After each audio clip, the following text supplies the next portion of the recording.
या और कोई शब्द हो, उन सबको भी मैं नमन करता हूँ।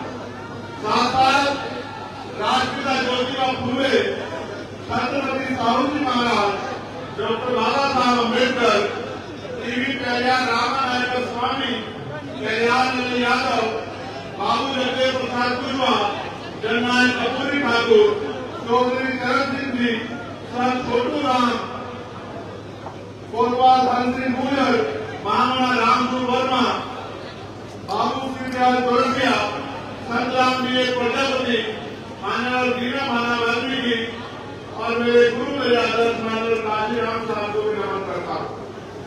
सम्मानित साथियों, मैं धन्यवाद देता हूँ यहाँ की प्रदेश, जिला, मंडल और विधानसभा की कमेटियों का, हमारे नेताओं का, जो सम्मानित नेतागण इस मंच पर उपस्थित हैं, बहुत सीनियर नेतागण यहाँ उपस्थित हैं, मैं उन सभी का धन्यवाद करता हूँ। साथ साथ बड़ी संख्या में हमारी मां बहनें भी बहुत दूर दूर तक पंडाल में मुझे दिख रही है, मैं उनका भी बहुत बहुत धन्यवाद करता हूँ कि वो आशीर्वाद देने के लिए मुझे और सतपाल चौधरी जी को यहाँ पहुंची है। अभी उससे पहले हमारे नेताओं ने अपनी बात यहाँ रखी है, लेकिन अपनी बात को शुरू करने से पहले आज जिन साथियों ने आजाद समाज पार्टी में आस्था विश्वास जगाया है, आस्था विश्वास के साथ साथ आने वाले कल की उम्मीदें भी देखी हैं, जिन साथियों ने मन पक्का किया है कि वो आजाद समाज पार्टी के सिपाही बनकर उत्तर प्रदेश में और देश के किसी भी कोने में जहां उनकी जिम्मेदारी लगाई जाएगी वो काम करने का काम करेंगे। मैं ऐसे साथियों में से बीके सिंह जी को, जो अखिल भारतीय राष्ट्रीय महासचिव हैं फार्मासिस्ट एसोसिएशन के, रविंद्र प्रधान जी जो प्रदेश सचिव हैं भारतीय किसान यूनियन के, वीरेंद्र प्रधान जी, वसीम चौधरी जी, चांद कुरैशी जी जो कांग्रेस पार्टी छोड़कर और इस्राइल पेटी जो समाजवादी पार्टी छोड़कर आजाद समाज पार्टी में आस्था विश्वास प्रकट कर रहे हैं, मैं इनका धन्यवाद करता हूँ। साथ साथ राजेश यादव जी, विनोद भारती जी, यशपाल जी, मोहम्मद अली जी, विनोद कुमार जी, मोहम्मद इमरान जी, कपिल चौधरी, सुनील जी, नीतू कुमार, सुनील कुमार, विनोद कुमार, रमेश कुमार जी का भी, जो वीरेंद्र कुमार जो समाजवादी पार्टी छोड़ के आजाद समाज पार्टी की सत्ता ग्रहण कर रहे हैं, इनका भी धन्यवाद देता हूँ। साथ साथ श्री नरेश यादव जी, पूर्व प्रदेश प्रभारी हिमाचल, दिल्ली बहुजन समाज पार्टी, इंद्रजीत सिंह जी, श्री राम यादव जी, सुनील यादव जी, रोहित चौधरी जी, लोकेश गौतम जी, डॉक्टर वीके बाबू जी, सोनू गौतम जी, कपिल गौतम जी, राहुल गौतम जी, चिंटू गौतम जी, लक्ष्य जी, फिरोज जी, सिद्धार्थ जी, आजाद जी, शरद जी, भविष्य जी, संजय जी, अरविंद जी और एक बहुत बड़ी लिस्ट है भाई सुनील कुमार जी तक, जिन लोगों ने बहुजन समाज पार्टी, कांग्रेस पार्टी और अन्य पार्टी को छोड़ के आज आजाद समाज पार्टी में जो है आस्था विश्वास प्रकट किया, मैं इनका भी धन्यवाद करता हूँ। साथ साथ रघुनंदन पाल जी अखिल भारतीय पाल महासभा के प्रदेश सचिव हैं, वो बहुजन समाज पार्टी छोड़ के, और मुझे आपको बताने में बड़ी खुशी हो रही है कि अमर सिंह जी पूर्व विधायक सिमरगांव जो उस क्षेत्र के बहुत सम्मानित नेता हैं, अपने दम पे राजनीति करते हैं, उन्होंने भी आज आजाद समाज पार्टी का दामन थामा है, मैं उनका भी बहुत बहुत स्वागत और अभिनंदन करता हूँ। साथ साथ गौरी प्रसाद पाठक जी जो पूर्व दर्जा प्राप्त मंत्री रहे हैं और प्रभारी रहे हैं महाराष्ट्र, तेलंगाना, केरल, तमिलनाडु के, आज बहुजन समाज पार्टी छोड़ के आजाद समाज पार्टी में अपने परिवार के साथ उनके काम करने के लिए तैयार हुए हैं, मैं उनका भी स्वागत और अभिनंदन करता हूँ। और इनका नाम लेने में मैं अपने आप को बड़ी खुशी महसूस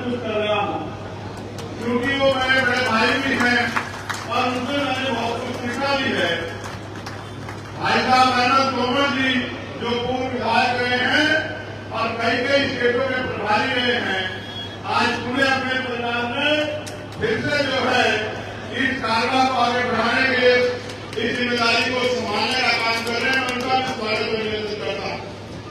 अब क्योंकि लिस्टें तो मेरे पास बड़ी लंबी है, जो हापुड़ से शामिल होने वालों की लिस्ट आई है, मैं उनसे व्यक्तिगत मिलकर जो है अभी उनको ज्वाइन कराऊंगा।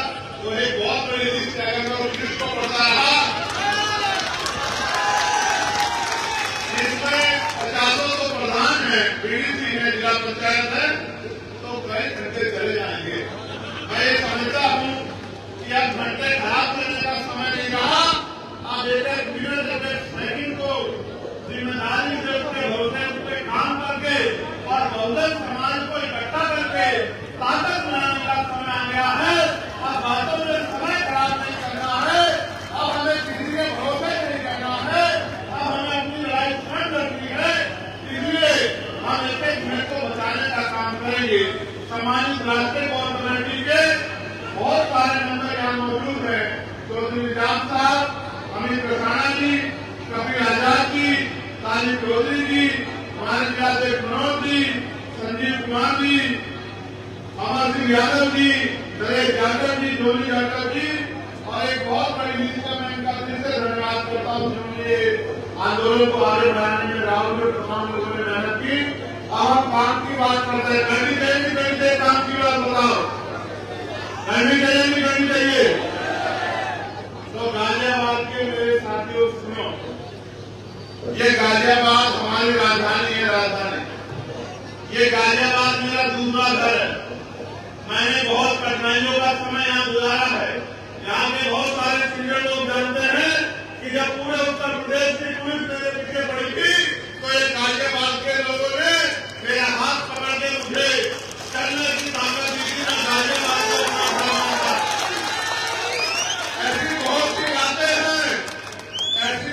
बातें हैं कि पुलिस पीछे हम लोग आगे और जमीन पे लेके हमने अपने भाइयों के बीच में यहाँ बहुत सारा समय जो है गुजारने का काम किया है। मैं इस मिट्टी को कभी भूल नहीं सकता हूँ। ये बहादुरों की मिट्टी है, ये बहादुरों का क्षेत्र है, ये बहादुरों का ताकतवर लोगों का विकसित लोगों का क्षेत्र है। मैं इसकी ताकत को जानता हूँ। हमारे साथ मेरे पीछे रिटायर्ड सीओ हमारे बड़े सम्मानित नेता कल्याण सिंह जी बैठे हैं, मैं उनका भी धन्यवाद करता हूँ।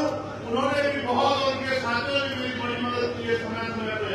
और जब मैंने दिल्ली में आह्वान किया सरकार को धूल चटाने के लिए, तो गाजियाबाद में सीना काम करके जो है दिल्ली की सरकार को मेरे साथ खराब दिखाने का काम किया। मैं गाजियाबाद के साथियों का पूरा धन्यवाद देता हूँ। छोटे भाई गुलाब और तमाम सब लोग जहाँ लंबे समय से संघर्ष कर रहे हैं, लेकिन अब उस संघर्ष को एक रूप देने का समय आ गया है। आपने सामाजिक रूप से बहुत बार जो है विरोधियों को भूल चटाए। चाहे इस बात में जब ये भारतीय जनता पार्टी के लोग पार्टी बना के बाबा साहब अम्बेडकर को अपमानित करने का काम कर रहे थे, मेरी माँ बहनों ने मोर्चा लेके उनके मंसूबों को नाकामयाब करने का काम किया था। मैं इस बात को जानता हूँ, लेकिन सामान्य साथियों, मेरी माँ बहनों मुझे बताओ और मुझसे सवाल करो, जब बाबा साहब अम्बेडकर ने हमें वोट का अधिकार दिलाया था और उन्होंने ये भी कहा था कि पॉलिटिकल पावर जब न करती कि राजनीतिक सत्ता वो चाबी है जो आपकी सारी समस्या को हल कर देगी, तो आप महसूस करो कि आज भी उत्तर प्रदेश में और देश के हर एक कोने में कमजोर वर्ग के लोग रोटी कपड़ा मकान से वंचित क्यों है, उनके बुनियादी सुविधाएं क्यों नहीं है, आज भी उनको इंसानों जैसा जीवन क्यों नहीं मिल रहा है। जब हम इस बात को देखेंगे तो हमें एहसास होगा कि हमने अपने महापुरुषों की बातों को कानों से तो सुना है, लेकिन उस पर जिम्मेदारी से अमल नहीं किया है। जिस दिन हम जिम्मेदारी से अमल करेंगे और अपनी पूरी ईमानदारी से जिस तरह से हम 8 घंटे अपना पेट पालने के लिए मेहनत रोजगार करते हैं, मजदूरी करते हैं, नौकरी करते हैं और 8 घंटे 10 घंटे की मेहनत में कुछ पैसे कमा के अपने बच्चों का पेट पालने का काम करते हैं।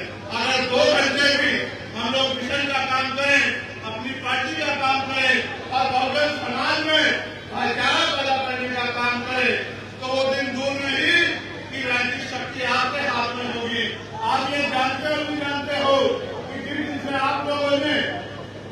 मैं पुनः धन्यवाद करूंगा आपका कि आपने एक पैसा जुटाते। जब मैं नगीना में चुनाव लड़ रहा था तो मेरे हाथों को मजबूत करने के लिए भेजा और आपको उस पैसे से इतनी ताकत मिली कि आज आपका बेटा चंद्रशेखर आजाद दिल्ली में पार्लियामेंट में खड़े होकर आपके सारे अधिकारों के लिए संघर्ष करने का काम करता है। आपने मुझे पार्लियामेंट में बोलते देखा और कितने लोगों ने देखा हाथ मारेगा। बताओ, दिल से अपने दिल में हाथ रख के बताया, बताओ आपका अकेला चंद्रशेखर आजाद सैकड़ों में भारी है या नहीं, बताओ। अब ये काम आपने केंद्र में तो कर दिया, दिल्ली में तो कर दिया, लेकिन उत्तर प्रदेश में ये काम अभी अधूरा है। जब तक उत्तर प्रदेश में मेरे जैसे लोग विधानसभा लखनऊ में जाके और सरकार की आंखों में आंखें डाल के आपके अधिकारों के लिए संघर्ष नहीं करेंगे, आपके अधिकारों में जो डाका पड़ रहा है उस डाके को खत्म करने का काम नहीं करेंगे, आपके क्षेत्र की समस्याओं के लिए आवाज उठाने का काम नहीं करेंगे, तब तक मुझे नहीं लगता कि गाजियाबाद में कोई बदलाव हो सकता है। बाकी लोगों पे लोगों का 2027 में आएगा, लेकिन आप तो बड़े किस्मत वाले हो, आप तो बड़े खुशहाल हो, आपके हिस्से में तो 1 साल बाद ही इसी साल आपके चुनाव के 1 साल बाद और इसी साल 2024 में आपके सामने तो पुनः वो मौका आ गया है कि आप अपनी पिछली भूल को सुधार करके और अपनी आवाज को उठाने वाला चंद्रशेखर आजाद जैसा सिपाही लखनऊ में आप लोग भेज सकते हो। मेरा मानसिक और शारीरिक तैयार होगा और मैं आपको विश्वास कहता हूँ, पार्टी ने भी व्यक्ति को यहाँ जिम्मेदारी दी है कि वो आपकी आवाज को उठाने का काम करेगा। मैं उसके संघर्ष को जानता हूँ, मैंने उसके संघर्ष को देखा है। कई बार दिल्ली का पानी बंद करके अपने आंदोलन को, किसानों के आंदोलन को कामयाब कराने का काम उन्होंने किया। और अभी जो शिक्षक माफियाओं के खिलाफ आंदोलन कर रहे थे, मजदूरों के, किसानों के, नौजवानों के, बेरोजगारी के खिलाफ आंदोलन कर रहे हैं, उस आंदोलन में भी भाई सतपाल चौधरी कंधे से कंधा मिला के आपकी आवाज को उठाने का काम कर रहे हैं। किसी पद पे होते आपकी आवाज बनने का काम कर रहे। सोचिए, अगर इस बहादुर भाई को आपके वोट की ताकत से असेंबली में भेज दिया तो कल गाजियाबाद में आपके हितों की रक्षा होगी या नहीं होगी, बताओ। क्या गाजियाबाद में आपके अधिकारों में जो जाकर डाल पाएगा? सरकार के सारे गाय सांसद एक तरफ और आपका अकेला सतपाल चौधरी एक तरफ। याद रखना मेरी बात, सरकार के गुंडों के घर कुंडे का बंद कर दिए, तब आपने मुझसे सवाल करना कि भाई आपने जो कहा वो गलत काम किया। मैं आपको कहना चाहता हूँ, हम पे विजन है उत्तर प्रदेश में बदलाव का, हम पे विजन है महान पुरुषों के विचारधारा को, उनके सपनों को पूरा करने का, और हमें माना है, हमें बल है, हमें जरूर है ये गरीबी, बेबसी, लाचारी, बेरोजगारी, महंगाई, जुर्म जाति खत्म करने का। और जब तक किसी के अंदर संकल्प नहीं होता, मानव काशीराम साहब कहा करते थे कि तमन्ना अगर सच्ची हो तो रास्ते हजार होते हैं, तमन्ना अगर झूठी हो तो बहाने हजार होते हैं। हमारे दिलों में तमन्ना है कि आजादी के 75 साल बाद तो अब दलितों को,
लेकिन मैं भी ये मानता हूं कि जब ये नीले पट्टे वाले संकल्प लेके किसी और निकलते हैं तो फिर रास्ते खुद ब खुद बन जाते हैं।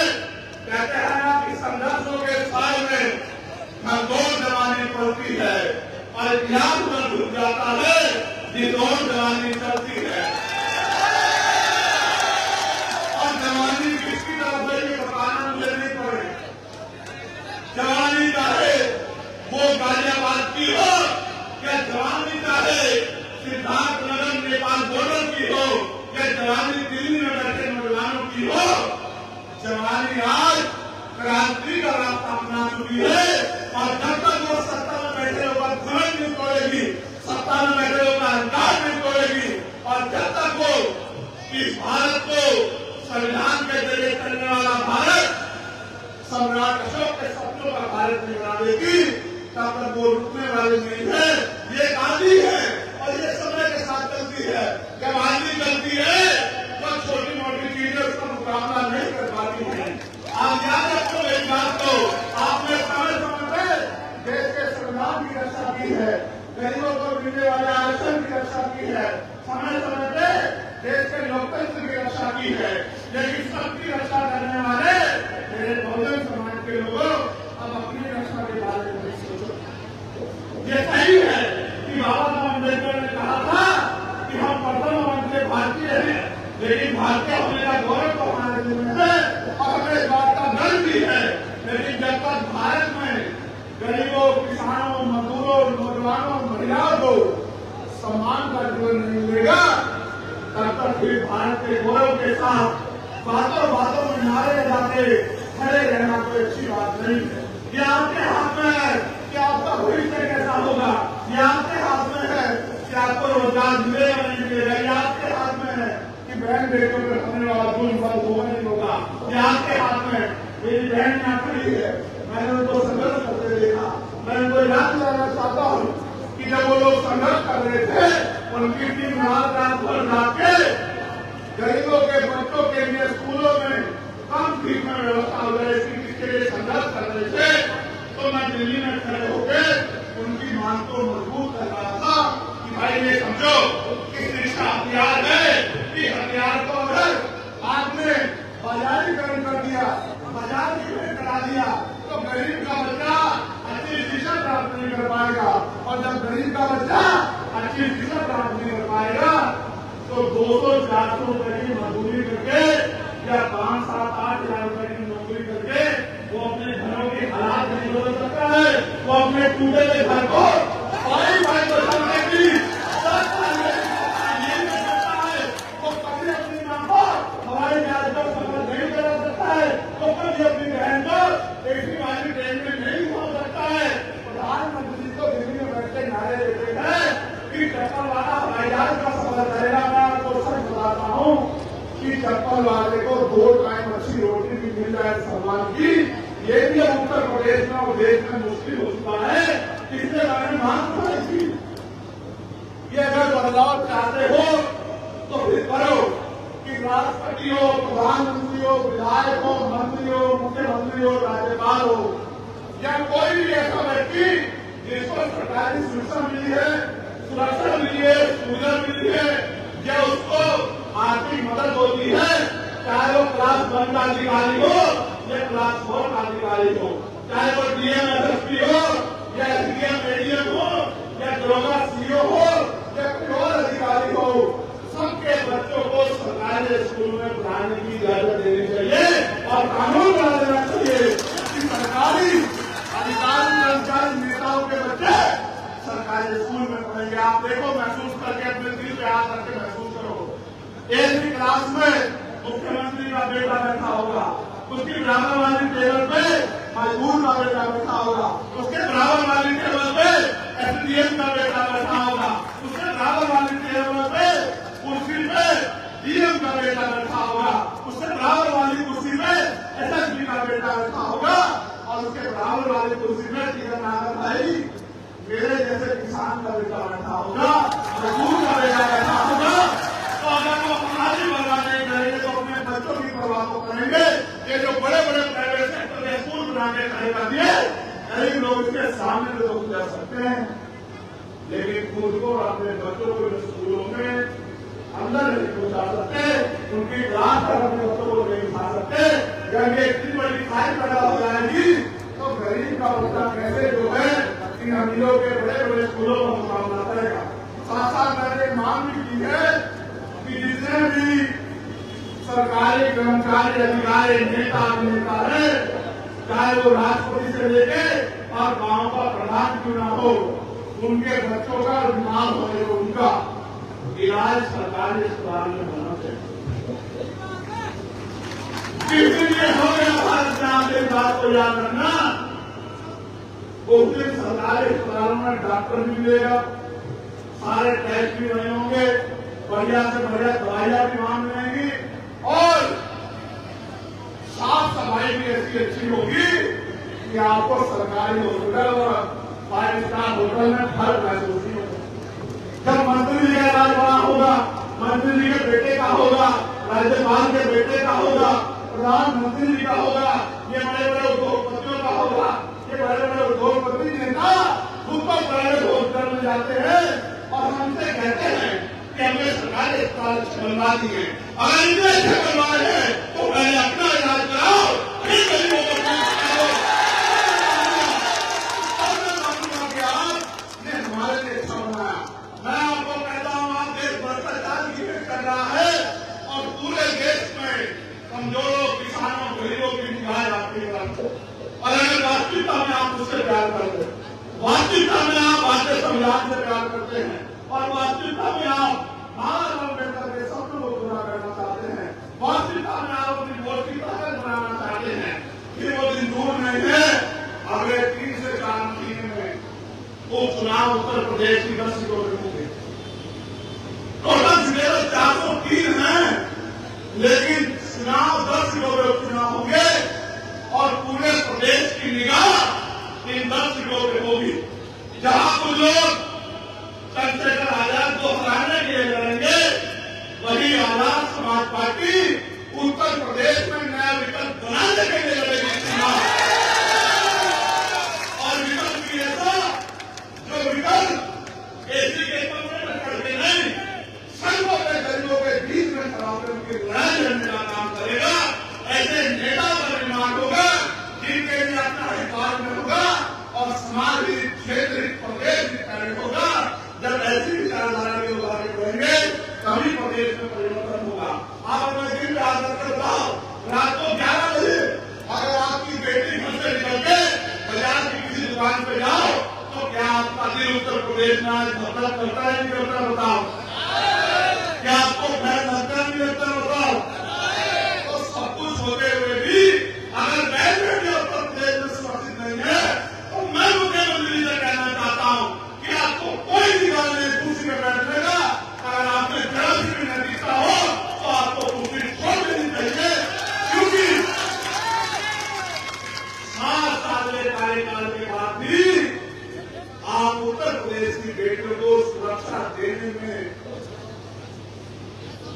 सुरक्षित रखने में कामयाब नहीं हो पाए। आपको कोई निकाल नहीं है कुर्सी पर बैठने का, सिर्फ बड़ी बड़ी बातें करने से काम नहीं चलेगा। जब राजनीतिक शक्ति दूसरे लोग के पास होगी, जैसे आज भारतीय जनता पार्टी के पास है, तो आपके हाथ ऐसे फैले हुए हैं। अगर राजनीतिक शक्ति आपके पास होगी तो आपका हाथ देने वाला हाथ होगा। आज मेरा पूरा परिवार इस मंच पर एकजुट हुआ है, मेरे दिलों में बड़ी खुशी पैदा हुई है। मुझे ऐसा लगता है कि जो भार मेरे ऊपर है वो भार थोड़ा कम होता है, क्योंकि मैं इनकी शक्ति को जानता हूँ, मैंने इनको संघर्ष करके देखा है, मैंने इनसे बहुत कुछ सीखा है।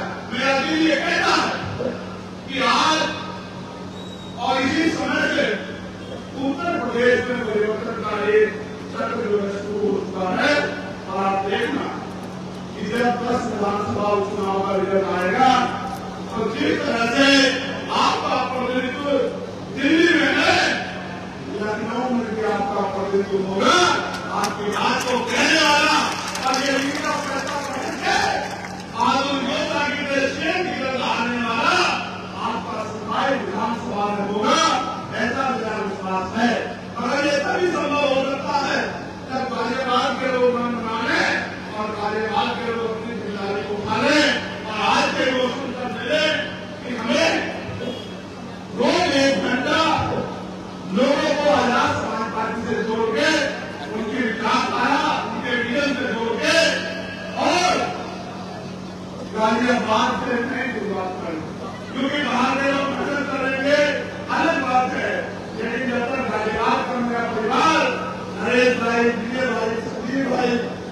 भाई तमाम लोग जो हैं, ये मेरे पुराने साथी, जब तक कमर नहीं कसेंगे तब तक लड़ाई आगे नहीं है। सरपाल जी को मैं देखता हूँ, वो सुबह पार्क में जाते हैं। सरपाल जी को मैं देखता हूँ, वो हर आंदोलन में जाते हैं। अगर आप सब लोग सरपाल जी बन जाओ, सीओ साहब पीछे बैठे हैं, अगर आप सब लोग सरपाल जी बन जाओ तो ये लड़ाई हम लोग बड़ी आसानी से जीत जाएंगे। यहाँ तमाम लोग पैसे वाले लोगों को, ताकतवर लोगों को मुकाबला करने के लिए मैदान में उतारेंगे। वहाँ आपका ये किसान का बेटा यहाँ के कमजोरों, किसानों, महिलाओं, मजदूरों, महिलाओं, बेटियों, संघर्ष की लोगों की आवाज बनके इस लड़ाई को मंजिल तक पहुंचाने का काम करेगा। और मैं आपसे एक और चीज मांगना चाहता हूँ, ये बात तो मैं सरपाल जी के ध्यान में भी और किशोर साहब के ध्यान में लाना चाहता हूँ, और अपने समाज मिसाल के ध्यान में भी जिन्होंने पश्चिम की बागडोर संभाल रखी है। 11 तारीख को दिल्ली में हमने ऐलान कर दिया है कि हम केंद्र की सरकार को घुटने टिकवाते रहेंगे। 11 कोई बात नहीं होगी, संघर्ष होगा, संघर्ष होगा। ये सरकार अगर हमारे अधिकारों को निकालने का काम करेगी तो हम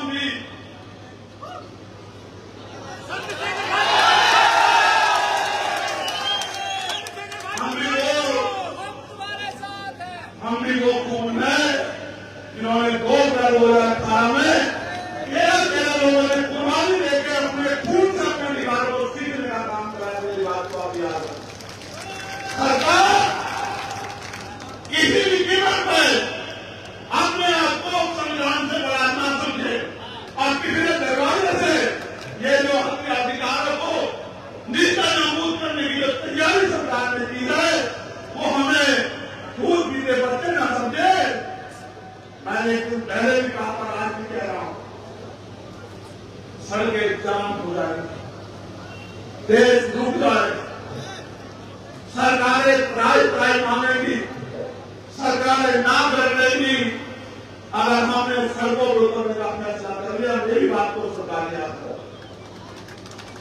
इस बात को मैंने आपसे आग्रह किया, लेकिन इस बार मैं आपको प्रार्थना और आदेश करना, निर्देश भी दे रहा कि 11 सितंबर को जैसे दिल्ली में दूर टूटने गए, हमने अपनी शक्ति का एहसास दिल्ली की सरकार को कराया था और दिल्ली की सरकार और सुप्रीम कोर्ट घुटनों के बल आ गए थे। आने वाली 11 सितंबर को एक बार और मैदान आपका इंतजार कर रहा है।